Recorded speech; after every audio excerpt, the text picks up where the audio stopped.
하나님께서 사용하는 하나님의 도구 가운데 하나님께서 때로는 칼과 망치와 같은 무기로 사용하는 사람이 있고 존재가 있습니다. 또 어떤 사람은 하나님께서 평화의 도구로 또 편지로 이렇게 사용하실 때가 있는데, 하나님이 사용하신 칼로서 쓰임받은 가장 대표적인 존재라고 한다면 바벨론과 같은 민족이 있습니다. 그들은 열방을 통치하는 멸망의 산 하나님의 망치와 같이 두려운 존재로 하나님의 도구로 쓰임을 받습니다.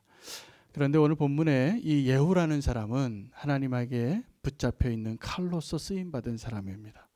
하나님께서 그에게 기름 부으신 목적은 이 땅의 우상을 제거하고 아합의 집을 심판하기 위해서 세운 왕입니다. 그 원래 군대 장관이었는데 하나님께서 엘리사를 통하여 기름 부으시고 왕이 될 거라고 하고 이제 그 칼을 휘두르게 합니다. 그런데 오늘 본문은 이 예후가 하나님의 칼로서 쓰임을 받는 그 와중에 오늘 본문에는 이 예후의 편지 2개가 소개가 됩니다. 그래서 이 편지를 통해서 그가 하나님의 도구가 되어지는데 이 편지의 힘이 대단합니다. 그래서 칼보다 더 예리하게 하나님의 도구로 쓰임 받는 것을 보게 됩니다. 여러분, 그 신약 성경에 가장 편지를 많이 썼던 인물이 누군지 기억나십니까? 네, 바울입니다. 우리가 읽고 있는 신약 성경의 대부분이 이 바울이란 역사서와 또 계시록을 빼놓고는 또 몇몇의 다른 저자를 빼고는 이 바울이 쓴 공동 서신과 개인 서신으로 남아 있고, 그 내용이 기독교라는 이 신학적인 틀을 만들고 교회의 기둥이 되어지고 이 편지가 대단한 일을 한 것을 알게 됩니다. 그때 당시에 이 바울이 편지를 쓸 때 이 편지가 이렇게 잘 작용이 될 수 있는 인프라를 가지고 있었습니다. 적어도 3가지의 조건이 있어서 바울의 편지가 전달되었고 남아있고 교회를 세우는데 아주 효과적인 도구가 됩니다. 첫 번째는 로마 팍스나입니다. 이 길이 잘 닦여 있었기 때문에 모든 길은 로마로 통한다, 이런 길이 예비되어 있었기 때문에 편지가 전달이 된 거죠. 두 번째는 코인의 헬라어입니다. 로마 제국이지만 그때 헬라 문화 속에 남아 있었던 공용어, 지금의 영어 같은 언어로 바울이 이 신약 성경을 썼기 때문에 모든 민족이 읽을 수 있었고 세월이 지나도 지금 우리에게도 읽혀지고 있습니다.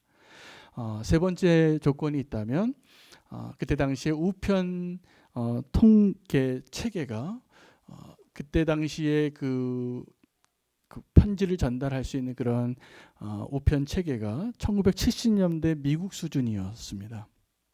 편지를 하나 쓰면 한 3일 만에 갈 수 있는 겁니다. 그렇게 전달될 수 있는 시스템을 로마 제국이 강력하게 갖춰 있는 상태에서 바울이 편지를 사용해서 복음을 전하죠. 편지를 통해서 교회를 지켜냅니다. 이단으로부터 지켜내고 잘못된 종말론으로부터 지켜내고 잘못된 그릇된 가르침에서부터 지켜내고, 이 편지의 힘이 대단하죠.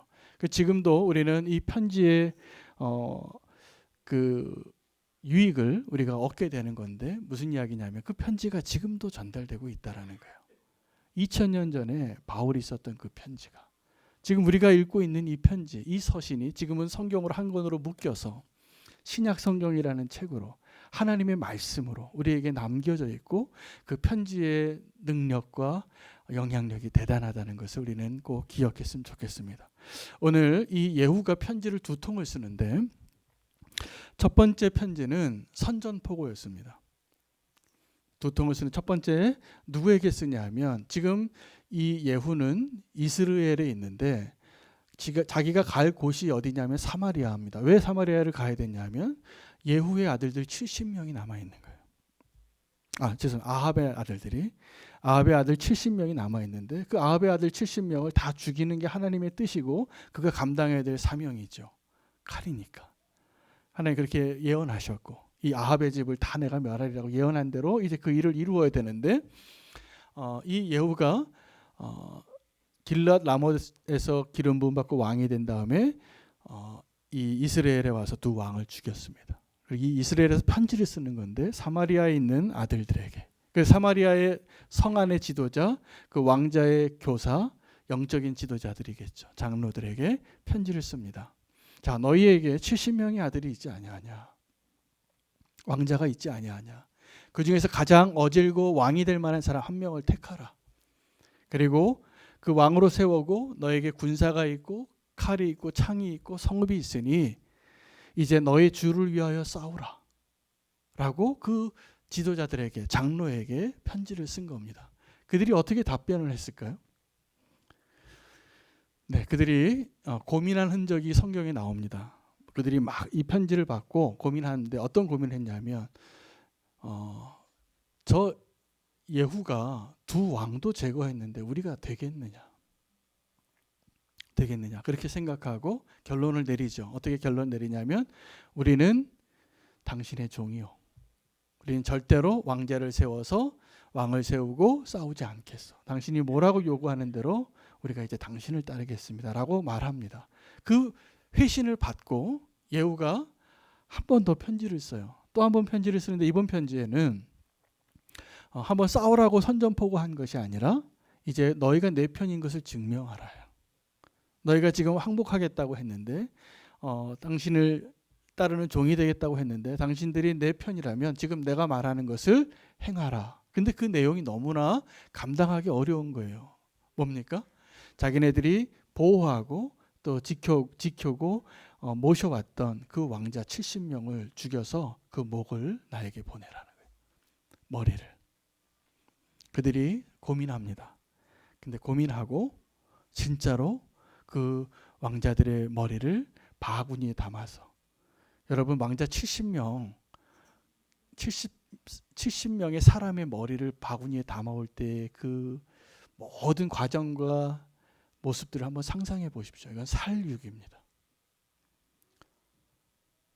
자기가 키우고 존경하고 따랐던 그 왕의 아들들, 곧 왕이 없어졌으면 이제 왕자 가운데 왕을 세워서 그것이 순리일 텐데 그들이 그것을 죽여요.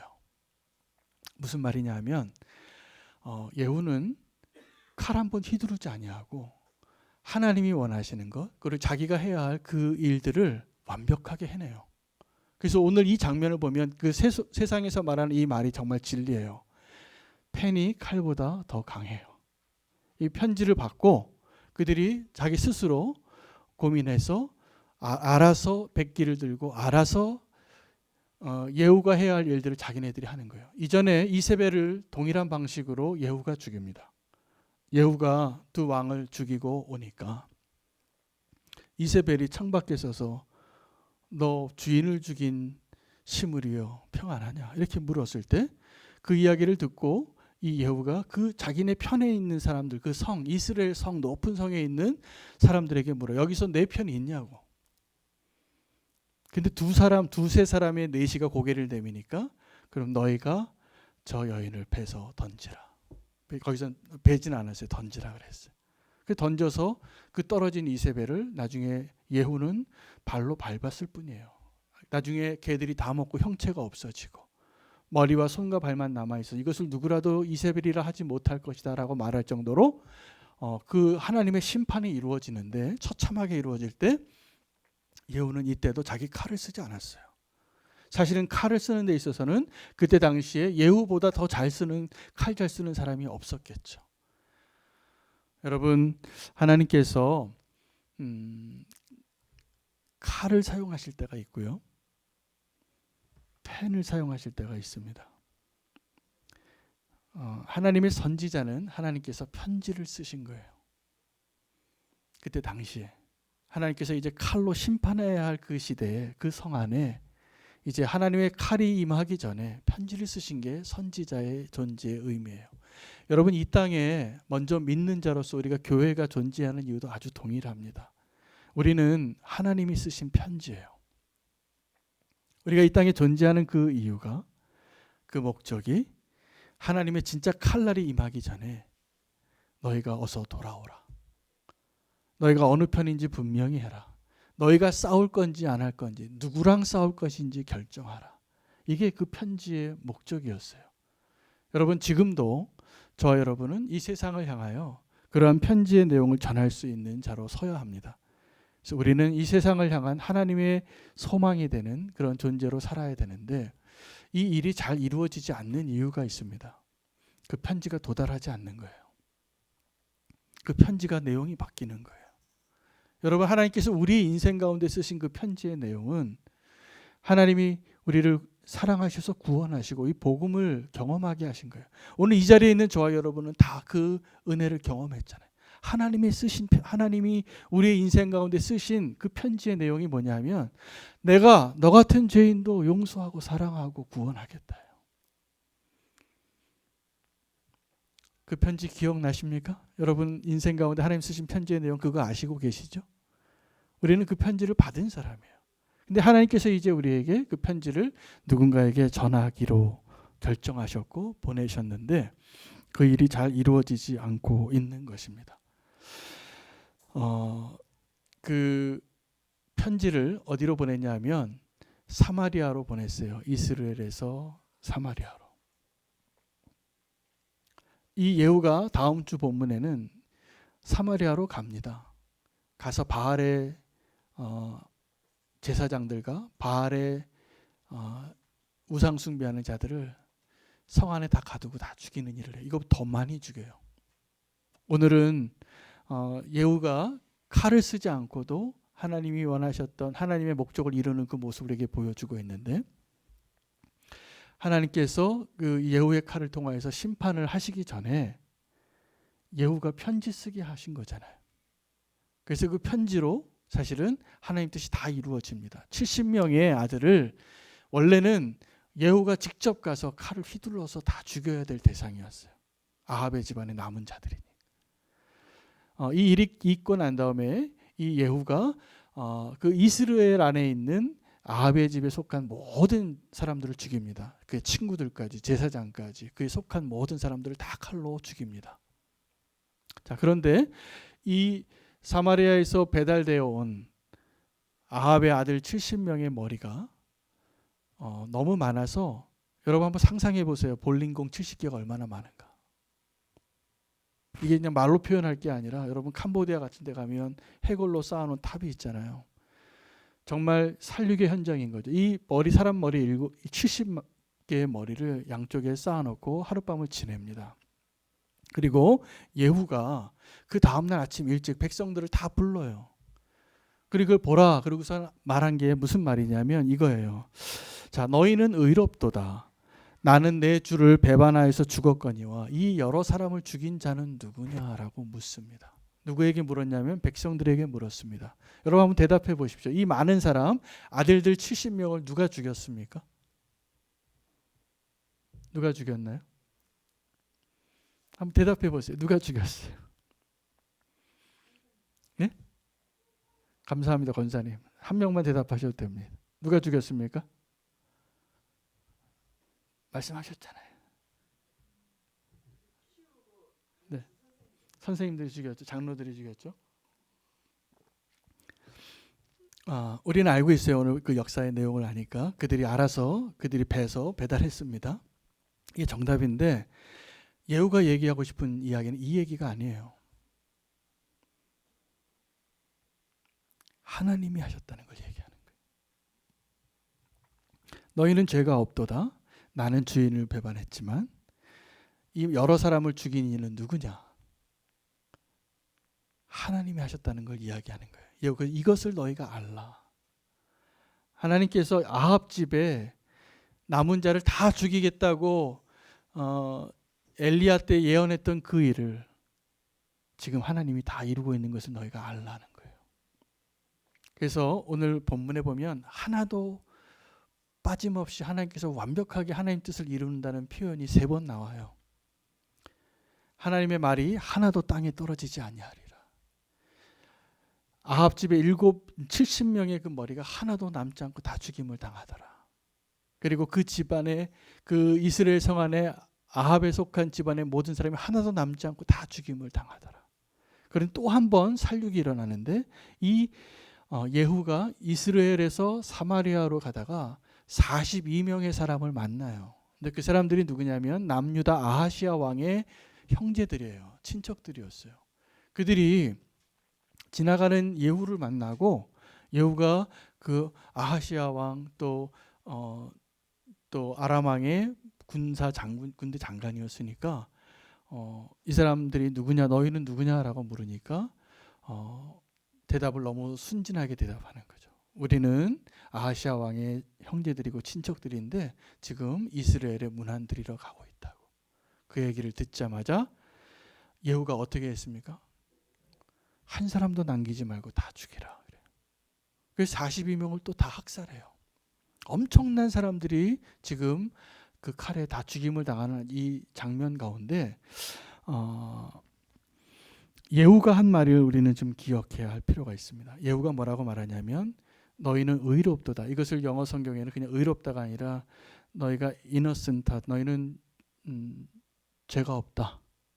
의롭다라는 말보다는 죄가 없다. 너희 책임이 아니다. 이 얘기를 해요. 그리고 내 책임이다라고 얘기해요. 나는 지금 이 칼을 든 사람으로서 내 주인을 죽였다. 나는 반역자인데 너희가 분명히 이것을 알라라고 말하면서 이 사람들을 죽인 것은 그 장로들도 아니고 나도 아니고 하나님인 것을 알라는 거예요. 제가 아까 질문을 드렸는데 우리 권사님 한 분 대답을 해주셨는데 우리 같으면 이런 상황 가운데서 이 여러 사람을 죽인 자가 누구냐 그러면 이렇게 얘기할 수 있겠죠. 여러분이 예후라면 아니면 저가 예후라면 그렇게 얘기할 것 같아요. 이거 내가 죽인 거 아니야. 이거 저 장로님들이 죽인 거야. 너희가 그렇게 의지하고 믿고 따르던 너희의 지도자들이 죽인 거잖아. 이렇게 말할 수 있잖아요. 그런데 예후는 그렇게 얘기하지 않습니다. 지금 너희가 죽인 것이 맞고 70명을 죽였는데 사실은 그리고 지금 나도 내 주인을 뵀지만 사실은 이 일은 그 장로들이 한 것도 아니고 내가 한 것도 아니고 하나님이 하신 거라는 걸 말하는 거예요. 하나님이 심판하시는 중이라는 것이죠. 왜 이걸 말하는 겁니까? 예후는 또 하나의 편지를 쓰는 거예요. 너희가 빨리 하나님께 돌아오라. 하나님이 심판하실 때도 하나님은 지금도 우리에게 그 메시지를 전하십니다. 너희가 돌아오기를 원한다. 회개하고 돌아오기를 원한다. 여러분 하나님의 심판 가운데서도 그 하나님의 음성 꼭 들으실 수 있고 그 메시지를 꼭 읽을 수 있기를 축복합니다. 우리는 그래서 이 예후의 질문은 이 일을 누가 했는지를 확인하는 질문이었어요. 우리는 하나님이 행하신 일을요 내가 했다라고 착각하는 사람들이 있습니다. 이거 분명히 하나님이 행하신 일인데 하나님이 주신 은혜인데 내가 열심히 살아서 내가 아주 탁월해서 내가 아주 성실히 해서 내가 착한 일을 많이 해서 내가 기도를 많이 해서 이렇게 된 줄 알아요. 우리 아까 정수옥 집사님 간증 가운데 그 시험에 붙은 게 하나님의 은혜요 라고 말한 게 맞아요. 그러니까 어머니 고백이 맞아요. 하나님이 하신 거예요. 아멘입니까? 네, 하나님 하신 건데 우리는 자꾸 어떻게 생각하냐면 내가 공부 열심히 해서 된 건 줄 알아요. 지금 예후는 하나님의 칼로 하나님이 사용하시는 도구로 하나님이 행하시는 것을 보았고 경험했고 그 일을 이루는 사람으로 우리에게 충성된 자가 어떠한가를 보여주고 있어요. 여러분 충성된 자는 하나님의 일을 하면서 결코 자기를 드러내지 않습니다. 자기가 좀 오해받아야지 하나님의 일이 이루어져요. 여러분 이 자리에서 예후는 여전히 자기는 배신자로서의 타이틀을 그냥 그대로 갖고 있는 것을 개의치 않아요. 이 얘기 누가 했어요? 이세벨이 했어요. 원수가 너 주인을 죽인 시므리여 너 평안하냐? 그리고 그의 정당성과 그의 정체성까지 공격하면서 네가 죽였어. 너는 배신자야. 너는 반역자야라고 말하는데 이 예후는 뭐라고 말하는 거냐면 그래 나 배신자 맞아. 그러나 하나님의 일을 이룰 것이다. 라고 말하는 거예요. 우리는 어떻게 합니까? 그런 입장에 서면 나는 배신자가 아니라 이건 하나님의 일이야 라고 말하면서 그 일을 하고 싶잖아요. 그죠? 내가 오해받는 거, 내가 내 자존심을 잃어버리고 내 정당성을 잃어버리고 내 떳떳함을 잃어버리는 거 너무나 싫잖아요. 특별히 하나님의 일을 할 때. 근데 예후는 안 그래요. 그래서 나중에 다음 주 본문에 해당하는데 그가 모든 사마리아 성 사람들을 다 속여서 바알의 선지자와 바알에 속한 사람들을 다 죽이는 일을 성공해요. 여기서 하나님의 이름을 드러내지 않았기 때문에. 그래서 그게 가능해요. 여러분, 우리가 하나님 앞에 충성된 자가 된다는 것은 내 이름이 아니라 하나님의 이름을 위해서 사는 자가 충성된 자예요. 우리는 하나님의 일을 하면서도 내 이름과 내가 오해받는 것과 내가 어떻게 평가받는 것이 하나님이 어떻게 평가받는 것보다 더 중요하다면 우리는 하나님 앞에 충성된 자가 무엇인가를 다시 한번 생각해 볼 필요가 있어요. 여러분, 우리가 오해받을 때가 있어요. 하나님의 일을 하다가 못 견디죠. 너무나 힘들죠. 그러나 그러면 어때요? 원수가 당신은 나쁜 사람이야. 당신 같은 사람이 어떻게 여기서 설교를 할 수 있어? 그러면 제가 진짜 충성된 자면 이렇게 대답하는 자가 된다는 거죠. 맞아요. 난 사실 당신이 생각한 것보다 더 나쁜 놈이에요. 라고 말할 수 있는 거예요. 지금 예후가 말한 게 정확하게 이거예요. 그래서 그것을 누가 죽였는지 가지고 지금 논쟁하지 않아요. 너희가 반드시 알아야 할 것은 이 일은 하나님이 행하신 거라는 것을 말하고 싶은 거예요. 하나님의 말씀이 하나도 땅에 떨어지지 아니하리라. 그 일을, 그 메시지를 지금 전하고 있습니다. 예수님께서 이 땅에서 중풍병자를 고치셨어요.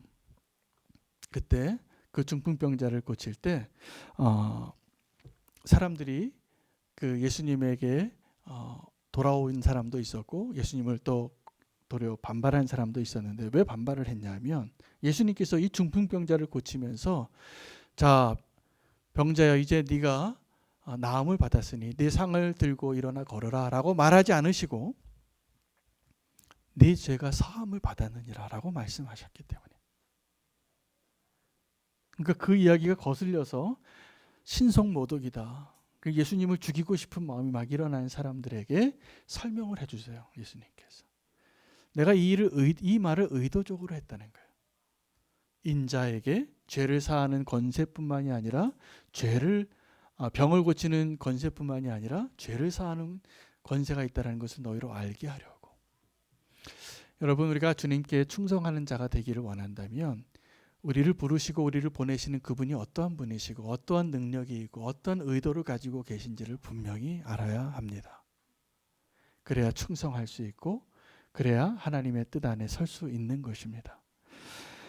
예후는 자기의 이름과 자기의 이세벨이 했던 그 말을 그대로 인정하면서도 하나님의 뜻을 온전히 전하려고 애썼던 충성된 자가 분명합니다.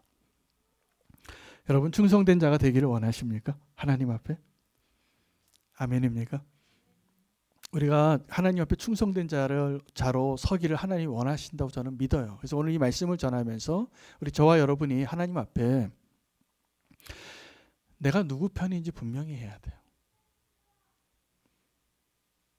그리고 내가 누구랑 싸우고 있는지를 분명히 해야 돼요. 우리는 하나님 편이라고 말하면서 사실은 내 이름을, 내 명성을, 내 자존심을 더 지키려고 할 때가 많다라는 거죠. 예후가 편지를 2번을 썼는데 첫 번째는 나랑 싸우겠냐고 선전포고를 하는, 나랑 싸우려면 한번 싸워보자. 그 2번째 한 번 더 편지를 보낸 이유는 너희가 내 편이라면 내가 확인하고 싶다는 거예요. 너희가 정말 내 편이라면 내가 지금 하고자 하는 일을 너희가 할 수 있겠냐고. 여러분, 우리가 하나님 앞에 하나님의 편지로 선다는 것은 어떤 거냐 하면요. 저는 기도합니다. 오늘도 이 본문을 묵상하다가 하나님, 제가 이 시대에 또 우리는 교회가 이 시대에 하나님의 칼이 아니라 하나님 편지가 되기를 원합니다. 여러분, 우리는 그 사명이 있어야 돼요. 하나님께서 하나님의 의도는 이 땅을 향한 하나님의 의도가 뭘까요? 목적이 뭘까요? 요한복음 3장이 말씀하시잖아요. 너희를 죽이고 멸망하려는 것이 아니라 믿고 구원받기를 원하시는 거예요. 우리 사명은 뭐냐면 이 세상을 향하여 편지가 되어지는 거예요. 예수님이 오시기 전에 세례 요한처럼 우리가 먼저 나아가서 그들에게 하나님의 마음과 의도를 알리기 위해서는 2가지가 필요해요. 우리 인생 가운데 쓰이신 하나님의 그 메시지가 정확하게 바뀌지 않고 있어야 돼요. 또 하나는 우리가 하나님이 그 편지를 붙이신 그 목적지까지 우리가 갈 수 있어야 돼요. 둘 다 순종을 요구합니다. 둘 다 충성을 요구합니다.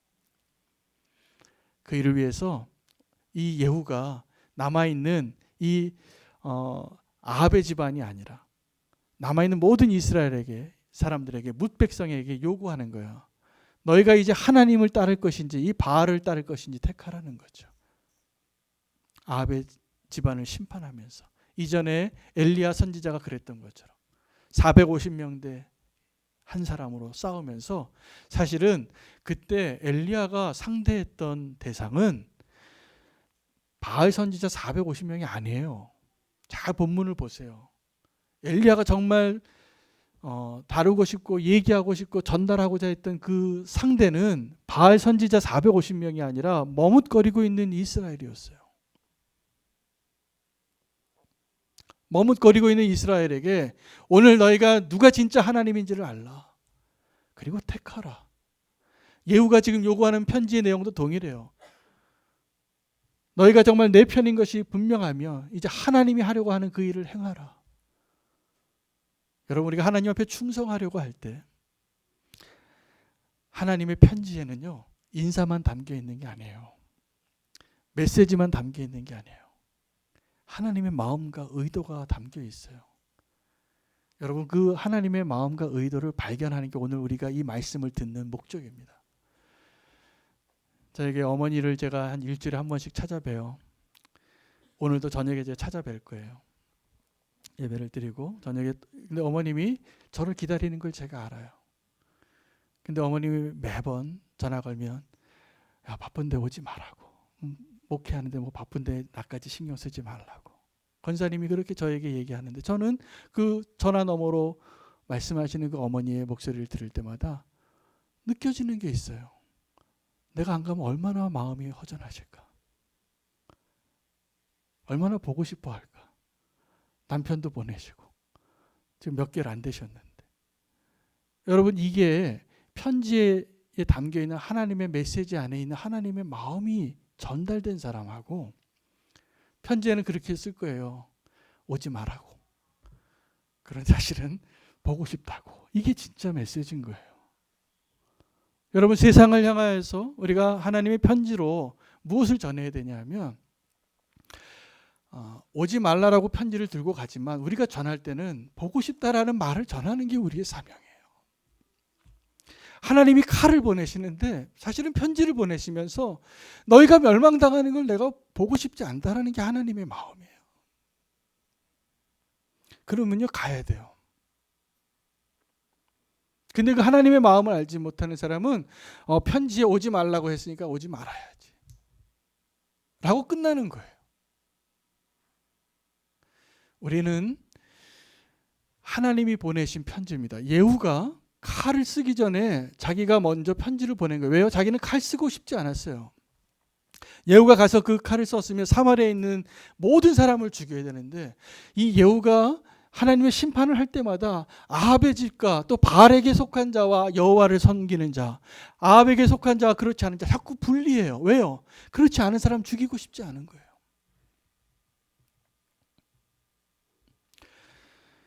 하나님께서 우리에게 오늘도 우리 인생 가운데, 오늘 우리 삶 가운데 하나님이 쓰신 편지의 내용이 있습니다.